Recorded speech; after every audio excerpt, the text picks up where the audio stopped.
Hi everyone, কেমন আছো সবাই? আশা করি ভালো আছে, আমিও ভালো আছি। তো চলো ভিডিওটা স্টার্ট করা যাক। এখন বাজে হচ্ছে 12টা, 12:30 বাজে, আর আমি এখন থেকে ভিডিওটা করছি।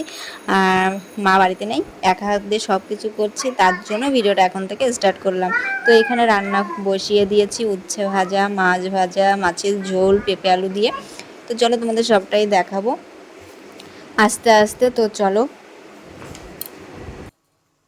আমি এখন দোকানে বসে আছি আর বাবা গেছে স্নান করতে। মা তো বাড়িতে নেই, তাই আমি এখন দোকানে বসেছি আর বাবাকে স্নান করতে পাঠিয়েছি, কারণ এখন ভাত খেতে হবে। আর রান্না তো আমার হয়ে গেছে। আজকে কী কী রান্না করেছি? আজকে রান্না করেছি হচ্ছে পেঁপে দিয়ে, আলু দিয়ে, জ্যান্ত মাছের ঝোল, মাছ কটা ভাজা রেখেছি, আর কুমড়ি শাক ভাজা করেছি। আর একটা কী করলাম, একটা হচ্ছে উচ্ছে ভেজেছি। মানে আমি নিজে রান্না করি, নিজেই ভুলে যাই যে কি রান্না করেছি, বলতে পারি না। তো এটাই হচ্ছে আজকের মেনু দুপুরবেলার। তো চলো, তোমাদের সঙ্গে পরে আবার কথা বলছি। দুটো শালিক সব সময় আমাদের বাড়িতে থাকে। বেশ, বাবা মা দুপুর খেতে দেয় সকালে, বিকালে, দুপুরবেলা। আর ওরা এইখানেই থাকে সব সময়। এখন খাওয়ার জন্য আবার এসেছে। ওদের যত খেতে দেবো ততই আসবে, মানে ভালোবাসলে যেরকম হয় না, ভালোবাসলে কাছে আসে সেই রকম। তো আবার এসছে ওরা। তো চলো, তোমাদের সঙ্গে একটু শেয়ার করলাম। তো তারপরে দুপুরবেলা ঘুম থেকে উঠে কাজ করতে শুরু করে দিয়েছি। বিকালের কাজ, কী কী কাজ করছি সেটাই তোমাদের দেখাবো। তো চলো তোমরা দেখতে থাকো। এখানে ঘর ঝাড় দিচ্ছি, আর ঘর ঝাড় দেওয়ার সময় দেখি আকাশে ভীষণ পরিমাণে মেঘ করেছে। কাজ করছি আর মনে মনে ভাবছি কাজগুলো কমপ্লিট করতে পারবো তো না, তার আগেই বৃষ্টি চলে আসবে। তো এখানে আমি ঘরটা আগে ঝাড় দিচ্ছিলাম, কারণ ঘরটা আমার ঝাড় দিতে অনেকটা সময় লাগে, তাই ভাবছি। তারপর ভাবলাম আগে যদি আমি বাইরের কাজগুলো কমপ্লিট করতাম তাহলে বেশ ভালোই হতো, কারণ ঘরটা ঝাড় দিতে তো আমার সময় লাগবে। আর এর মধ্যে যদি বৃষ্টি চলে আসে তাহলে তো আমি বাইরের কাজগুলো কমপ্লিটই করতে পারবো না, কারণ বাইরে আমার অনেক কাজ রয়েছে এখনও। কারণ বাইরে এখন আমার পুজো থালা বাসন মাজতে হবে, উঠোন ঝাড় দিতে হবে। তাই ভাবছিলাম যে এই কাজগুলো আগে করে আসলে বেশ ভালোই হতো, তাহলে হয়তো এই মেঘটার হাত থেকে বাঁচা যেত। কিন্তু জানি না কি হবে, কপালে সে দেখা যাবে। ঘরটা ঝাড় দিয়ে উঠোনটা ঝাড় দিতে গেছি, আর দেখো পুরো ভিজে গেছি।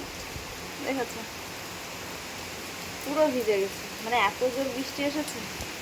দেখো বৃষ্টি পড়ে,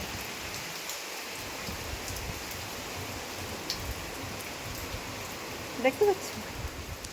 এই যে বৃষ্টি হচ্ছে, দেখেছো? রৌদ্র আসে আবার বৃষ্টি আসে, মানে কোনো দিশাহারা হয়ে যাচ্ছি কাজের। এই যে ভিজে গেলাম, উঠোন ঝাড় দিতে গেছি, ভিজে গেছি। তো চলো, এই পাশ থেকে তো ভিজতে ভিজতে চলে আসলাম। এখন পুজোর থালা বাসন মাজা লাগবে। তো চলো এক একটা করে আস্তে আস্তে করি, আস্তে আস্তে করলে সব হয়ে যাবে। তো চলো তোমাদের সঙ্গে আর পরে কথা বলছি। আর তারপরে দোকানে এসেছে লোক, আর বাবা গেছে বাজারে, আর মা এখনও আসেনি। মা গেছিলো হচ্ছে ননদ বাড়িতে।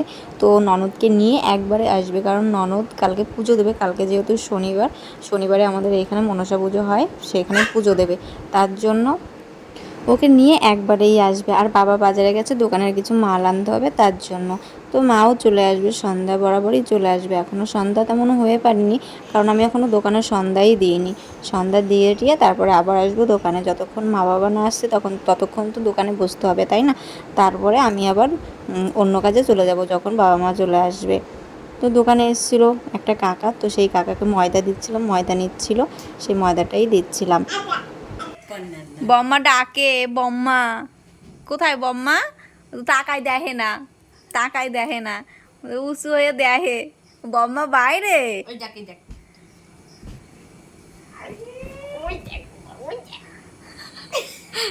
দাও দাঁড়াই না উ উ উ উ ওদের বম্মা আছে। বম্মারে দেখাও, ওরাই তো দেখায় ঠাকুর, দেখছো?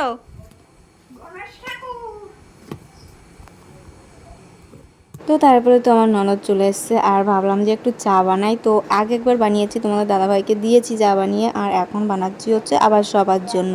তা ভাবলাম যে সবার জন্য যখন বানাচ্ছি আমিও একটু খেয়ে নেব। তো আজকে আমিও একটু চা বানাচ্ছি যে নিজের জন্য খাবো। আর বিস্কুট ছিল না, সেই বিস্কুটটা আমি দোকানে থেকে নিয়ে আসলাম, তাই কৌটা ভরে রাখছি এখন বিস্কুটটা। তো চলো সবাইকে চা দিয়ে আসি, তারপরে তোমাদের সঙ্গে আবার কথা বলছি। এই যে আমি প্লেটে চা নিয়ে নিয়েছি, এখন সবাইকে দিতে যাব। তো এখানে সবারটা না, হয়তো দুটো আছে এইখানে, সেইগুলো। তারপরে দেখো পুচকুমা এখানে দুষ্টুমি করছে, দাদারা খেলা করছে, দাদা আর দিদি তাদের পিছনে দৌড়োদৌড়ি করছে, আর এইখানে ওর দাদা আর ও খেলছে। তো চলো গাইজ, ভিডিওটা আর বড় করছি না। ভিডিওটা যদি ভালো লাগে লাইক কমেন্ট সাবস্ক্রাইব করে দিও।